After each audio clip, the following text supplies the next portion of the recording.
ఒక అందమైన గ్రామం పక్కన పచ్చని కొండలు, పెద్ద పంట పొలాలు ఉండేవి. ఆ గ్రామంలో రాము అనే ఒక చిన్న బాలుడు ఉండేవాడు. రాము పని ఏమిటంటే ప్రతిరోజూ గ్రామస్తుల గొర్రెలను తీసుకుని కొండపై మేపడం. ఉదయం సూర్యుడు ఉదయించగానే అతను గొర్రెలతో కలిసి కొండపైకి వెళ్ళేవాడు. మొదట్లో రాము చాలా బాధ్యతగా పని చేసేవాడు. గొర్రెలను జాగ్రత్తగా చూసుకునేవాడు. కాని కొద్ది రోజులు గడిచాక రాముకు బోర్ అనిపించడం మొదలైంది. కొండపై అతనికి ఎవరూ ఉండరు, మాట్లాడుకోవడానికి స్నేహితులు లేరు. ఎలా టైం పాస్ చేయాలి అని ఆలోచించేవాడు. ఒక రోజు అతనికి ఒక చెడ్డ ఆలోచన వచ్చింది. పులి వచ్చింది అని అరిస్తే గ్రామస్తులు పరుగెత్తుకుంటూ వస్తారు. అది సరదాగా ఉంటుంది అని అనుకున్నాడు. అతను గట్టిగా అరిచాడు, పులి వచ్చింది, పులి వచ్చింది. గ్రామస్తులు భయపడి కర్రలు పట్టుకుని వెంటనే పరుగెత్తుకుంటూ వచ్చారు. కాని అక్కడ పులి ఏమీ లేదు. రాము నవ్వుతూ, జస్ట్ జోక్ అన్నాడు.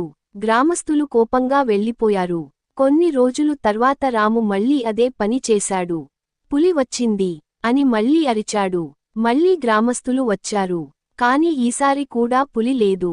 వాళ్ళు చాలా కోపంగా, ఇంకోసారి ఇలా అబద్ధం చెబితే నిన్ను నమ్మం అని హెచ్చరించారు.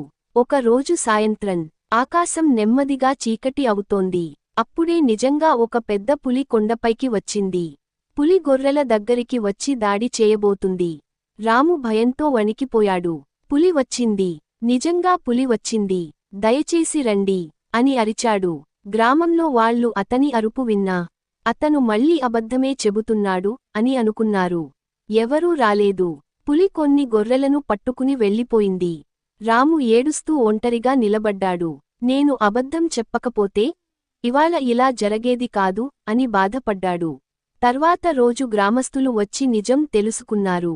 రాము క్షమాపణలు అడిగాడు. ఇకపై ఎప్పుడూ అబద్ధం చెప్పను అని మాట ఇచ్చాడు. గ్రామస్తులు అతన్ని క్షమించారు. కాని ఒక పాఠం నేర్పించారు. ఆ రోజు నుంచి రాము నిజాయితీగా జీవించడం ప్రారంభించాడు. అతను ఎప్పుడూ నిజం మాత్రమే చెప్పేవాడు. నీతి, అబద్ధం చెప్పకూడదు. నిజాయితీనే మనిషికి గౌరవం తెస్తుంది.